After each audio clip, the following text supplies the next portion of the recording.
Esther's Christmas Coat by Steve Jenkins, Derek Walter, and Caprice Crane. Illustrated by Kathleen Marshall. You can read along in your book. Turn the page when you hear Esther's oink. Let's begin now.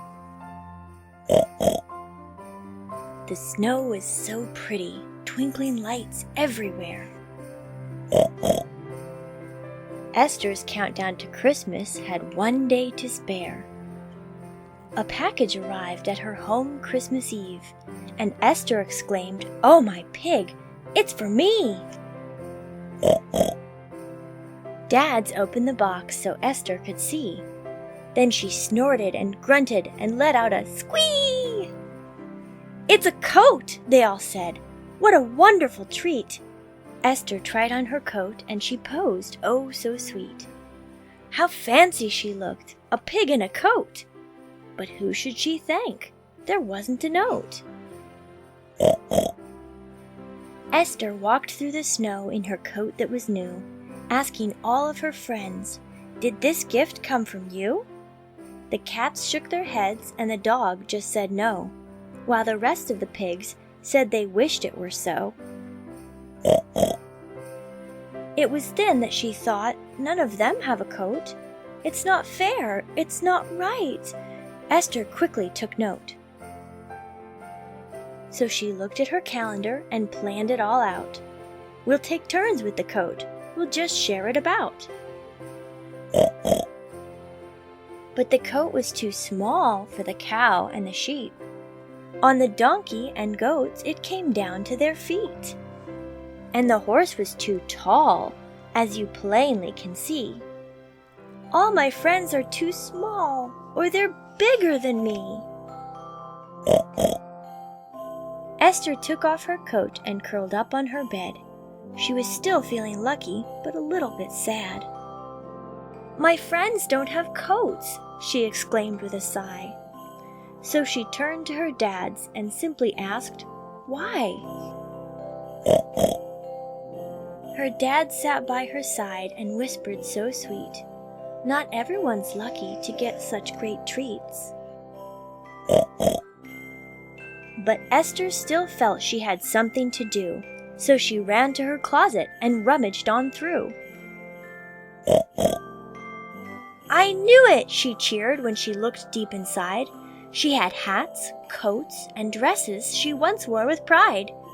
So she put them in piles and stepped back on the floor. "I have so many things I don't wear anymore. I can give them away to my friends in the barn, so they can feel cozy and they can feel warm." She called all of her friends to come in from outside, where they stood by the tree as Esther smiled wide. Esther gave them their presents, all packaged and pretty. She had wrapped them so quickly she almost felt giddy. "It's kindness that matters," she said, filled with glee. "We all deserve kindness, now don't you agree?" They opened their boxes and shouted with joy. Esther had shared something special with each girl and boy. The kindness that Esther had shown them that day would keep them all warm as they slept or at play. It didn't matter that night that the coats didn't fit. What mattered the most was the thought behind it. Esther loved all her friends. She really did care. She received many gifts and she wanted to share. That night they were snug in their coats looking smart. There were extra sweet dreams thanks to Esther's big heart. As they dozed off to sleep, all were warm as can be. "Kindness is magic," said Esther. "Just try it, you'll see." In the summer of 2012, Steve Jenkins and Derek Walter became the dads to a beautiful little mini pig named Esther. Little did they know she would grow to be anything but mini. She is beautiful, but she also weighs as much as a female polar bear, which meant Steve and Derek needed to move their growing family to somewhere with a little bit more space. In 2014, the dads packed up their little house in the city and moved to a farm in Campbellville, Ontario, and established Happily Ever Esther Farm Sanctuary, where they rescue all kinds of farmed animals, from cows to chickens, and of course, lots of pigs. Esther lives in the house with her best friends Phil the dog, Cornelius the turkey, and Dolores the cat. She has plenty of space to explore the forest, roll in the mud, and play dress-up with Cornelius. You can learn more about Esther on her website at www.estherthewonderpig.com. Steve Jenkins and Derek Walter are the proud dads to Esther the Wonder Pig. They are the authors of the New York Times bestseller, Esther the Wonder Pig, Changing the World One Heart at a Time. They've also written Happily Ever Esther and their first children's book, The True Adventures of Esther the Wonder Pig. They live together in Campbellville, Ontario, with Esther and her best friends Phil, Dolores, and Cornelius. Caprice Crane is an award-winning New York Times best-selling novelist, screenwriter, and television writer, and much-loved member of the Esther team. Peace, love, Esther.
Bye.